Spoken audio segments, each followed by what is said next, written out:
안녕하세요, 김토끼입니다. 2021학년도 합격 수기를 계속 올리고 있었는데요. 선생님들께서 제 만점 교육학 공부 방법을 이미 앞서 보시고 오셨겠죠. 그걸 보셨다면 어떻게 답안을 작성했는지 복기본도 매우 궁금하실 것이라고 생각합니다. 이번에 제가 어떻게 답지를 적었는지 복기본을 가지고 왔습니다. 20점 만점에 20점, 본인도 스스로 놀란 제 답안을 선생님들과 함께 이야기해보고 공유해보고자 합니다. 그러면 지금부터 함께 살펴보도록 할게요. 항상 이야기하는 부분이지만 지극히 개인적인 견해를 바탕으로 작성된 내용이기 때문에 궁금한 점은 댓글로 남겨주시고 선생님들의 답안과 한번 비교해보시면 좋을 것 같습니다. 목차는 넘어가고요. 항상 제일 먼저 했던 부분이 바로 주제를 확인하는 것이었습니다. 시험 문제에는 룰이 있습니다. 주제가 정해져 있고 그 다음에 배점이 정해져 있고 어떤 내용을 쓰라는 조건들이 정해져 있는데요. 문제에 제시된 글의 주제를 확인하는 것이 제일 먼저 해야 할 일입니다. 주제를 기준으로 개요도도 작성하기 때문에 주제를 꼭 확인해 주셔야 하는데요. 2021학년도의 주제는 학생의 선택과 결정 기회를 높이는 것이 주제였습니다. 그래서 저는 서론에 이러한 주제를 체크해놓고 글을 작성하기 시작했는데요. 한번 같이 살펴보시면 저는 시작을 코로나19로 하였습니다. 아무래도 문제의 내용 자체가 온라인 상황과 관련된 내용이었기 때문에 제가 원래 만능 틀로는 교육의 질은 교사의 질을 뛰어넘을 수 없다라는 것을 외우고 들어갔었는데 그냥 그렇게 안 하고 코로나19로 시작을 열었습니다. 그래서 코로나19로 인해서 세상이 급변하면서 학교 현장에 대한 변화 요구도 나타나고 있다. 기존의 오프라인에서 교육활동이 진행되었다면 이제는 비대면 온라인 수업이 실시된 것이 그 예이다. 온라인 수업이 진행되면서 학생의 선택과 결정 기회 확대에 대한 교사들의 고민과 학생, 학부모의 요구도 증가하고 있다.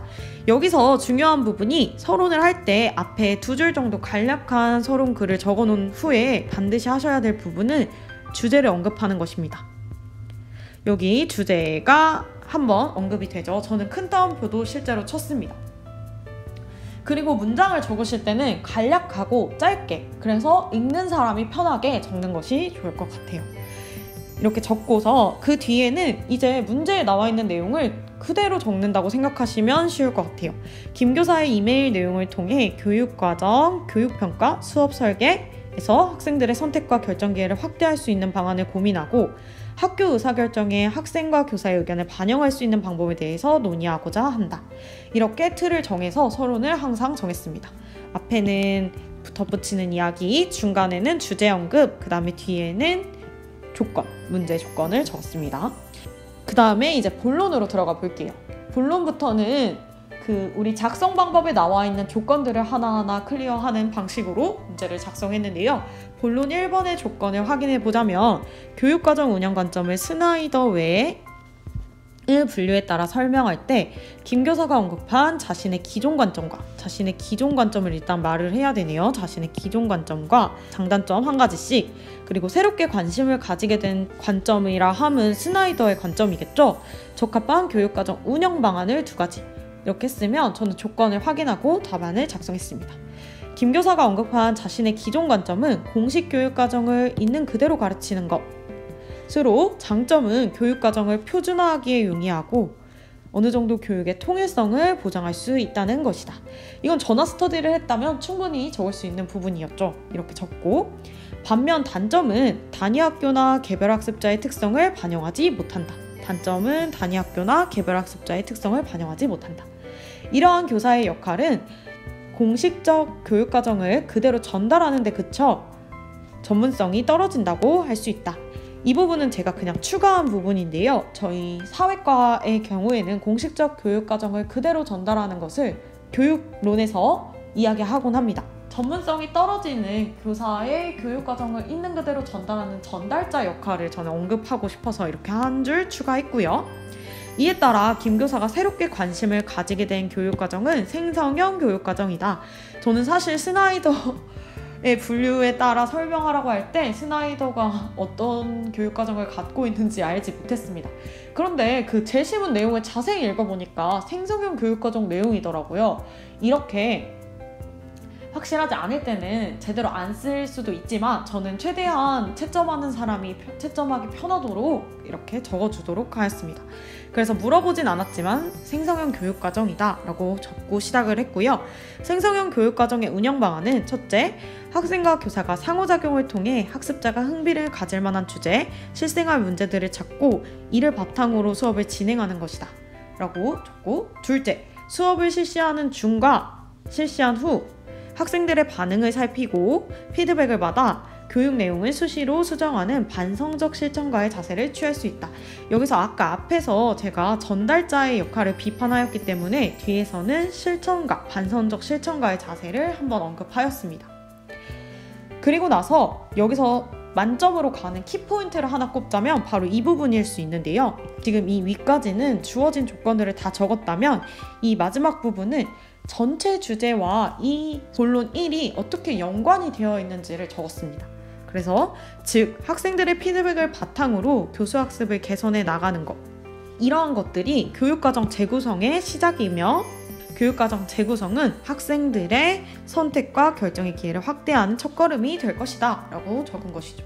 그래서 이 전체적인 본론의 내용이 우리 전체 주제와 이러한 연관이 있습니다 라는 것까지 적어주는 이 마지막 한 줄이 제가 생각했을 때 소수점의 차이지 않았을까 라고 생각을 했습니다. 두 번째로, 본론 두 번째는 김 교사가 적용하고자 하는 평가 방식이 학생에게 줄 수 있는 교육적 효과 두 가지, 그 다음에 평가를 수업에서 실시하는 방안 두 가지를 적는 것이었습니다. 김 교사가 적용하고자 하는 평가 방식은 자기평가이다. 이렇게 저는 앞에 서두에 약간 개조식으로 딱 적으려고 노력을 했습니다. 그래서 평가 방식은 자기평가이다. 자기평가 방식이 학생에게 줄 수 있는 교육적 효과는 첫째, 학생이 스스로 자신의 학습 과정을 검토하는 과정에서 메타인지를 높일 수 있다. 문장 구성을 보시면 아시다시피 묻는 거에만 딱딱 대답을 했습니다. 제가 초수 때나 처음에 생각을 해봤을 때에는 막 자기평가를 내가 안다는 걸 너무 보여주고 싶어서 자기평가란 무엇이며 이렇게 구구절절 적었었는데요. 그렇게 하기보다는 묻는 내용에만 대답을 해주는 게 더 좋다라는 것을 이번 기회에 확실히 알 수 있었습니다.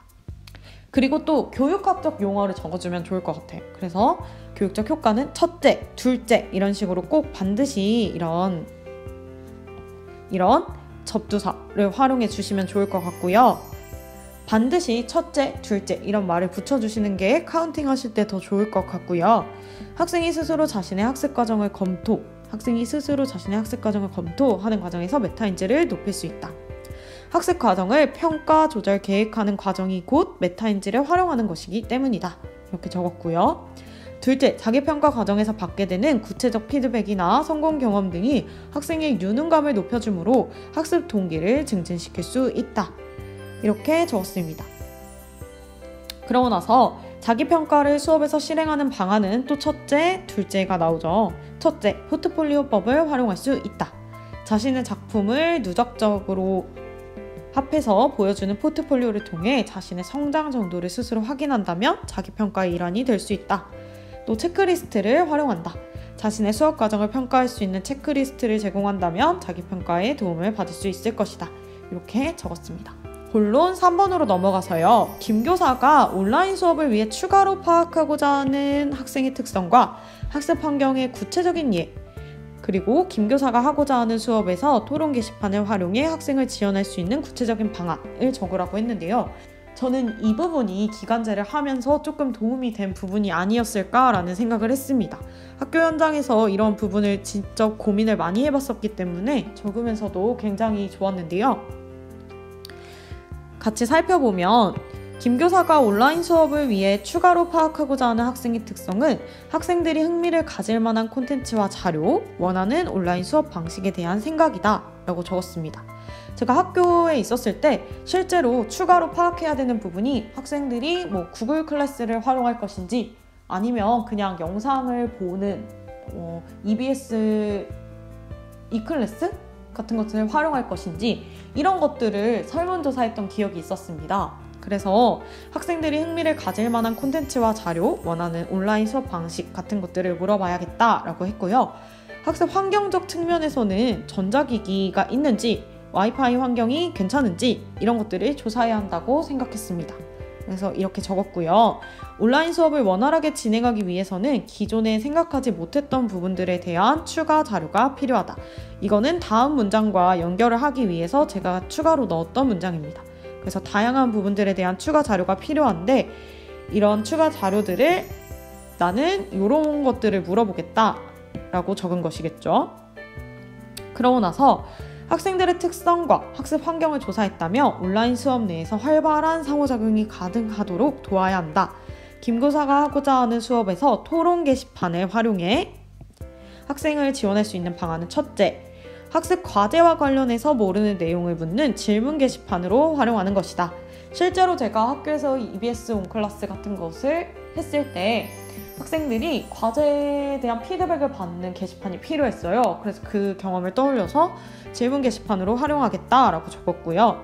학생들의 학습 공백을 막고 학습을 공고히 할 수 있는 효과가 있다고 덧붙였습니다. 그 다음에 둘째로는 토론 게시판으로 활용하는 것이었는데요. 아무래도 사회과다 보니까 시사상식에 대한 토론을 할 수 있겠다라고 생각을 했습니다. 그래서 학습 주제와 관련된 시사 문제를 토의할 수 있는 토론 게시판을 통해 온라인 수업에서도 학생들이 의견을 주고받게 하는 것을 적었습니다. 온라인 상황에서도 학생들이 의견을 주고받을 수 있게 한다면 학습자 간 상호작용이 증가될 것이다. 그리고 마지막에는 역시나 전체 주제와 관련된 내용을 적었는데요. 온라인상 토론 게시판을 잘 활용할 경우에는 평소에 소극적이었던 학생들의 적극적인 참여도 장려할 수 있어서 학생의 선택의 기회와 결정 기회를 높일 것이다 라고 생각을 한 거죠. 이렇게 본론 3번을 마무리 지었습니다. 이제 본론 4번은 살짝 결이 다른 부분이었는데요. 이번 시험에서 유일하게 학습 이론이나 직접적으로 알고 있는 내용을 외워서 적는 부분이었습니다. 위에 부분들은 거의 다 그냥 생각을 적어도 어느 정도 넘어갈 수 있는 부분이었지만 정확하게 답이 있는 부분이었고요. A안과 B안에 해당하는 의사결정 모형을 각각 한 가지 단점을 적어주시고 김교사가 B안에 따라 학생들의 요구를 반영하기 위해 제안할 수 있는 구체적인 방법을 적으라고 했습니다. B안에 따라 적으라고 했고요. 그래서 저는 먼저 첫 번째 A안은 합리 모형으로 이렇게 아는 이론이 나왔을 때 그 이론의 이름은 적어주시는 게 좋을 것 같아요. 정확하게 알고 있다는 것을 표시하기 위해서 저는 이렇게 합리 모형으로 라고 적었고요.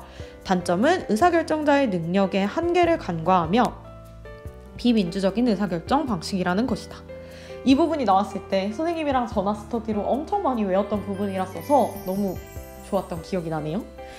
그리고 B안은 점증 모형으로 단점은 보수적이며 기존의 방안이 바람직하지 않아 전면적인 수정이 필요한 경우에는 적합하지 않다. 이렇게 딱 적었고요.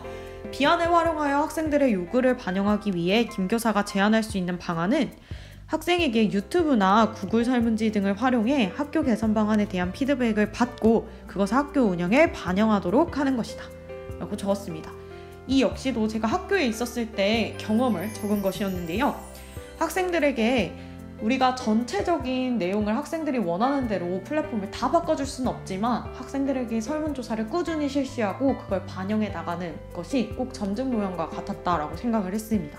그래서 구체적인 유튜브나 구글 설문지를 활용해서 개선 방안을 피드백 받고 학교 운영에 반영할 수 있도록 하는 것이 좋겠다라고 적었고요. 마지막에 이제 학생들의 의견을 듣기만 할 것이 아니라 조금이라도 학교 운영에 학생들의 의견이 반영되도록 할 때 그 효과를 볼 수 있을 것이다 라고 마무리를 지었습니다. 그러고 나서 이제 결론은 간단한 요약과 재현 정도를 하고자 하였는데요. 지금까지 주제를 여기서 한 번 더 언급합니다. 지금까지 학생의 선택과 결정 기회를 확대하는 교육이라는 주제를 가지고 스나이더의 관점에서 생성형 교육과정을 운영하는 방안, 또 자기평가가 줄 수 있는 효과, 또 토론 게시판 활용 방안, 의사결정 모형의 단점과 학생의 요구를 반영할 수 있는 방안 등을 살펴보았다. 이 부분은 그냥 지금까지 물어봤던 내용을 그냥 그대로 요약해서 적어주시는 거라고 생각하면 좋을 것 같습니다. 그러고 나서 마지막 제언은 그 어느 때보다 힘든 시기에도 교사는 교육 현장의 변화를 위해 노력하고 있다.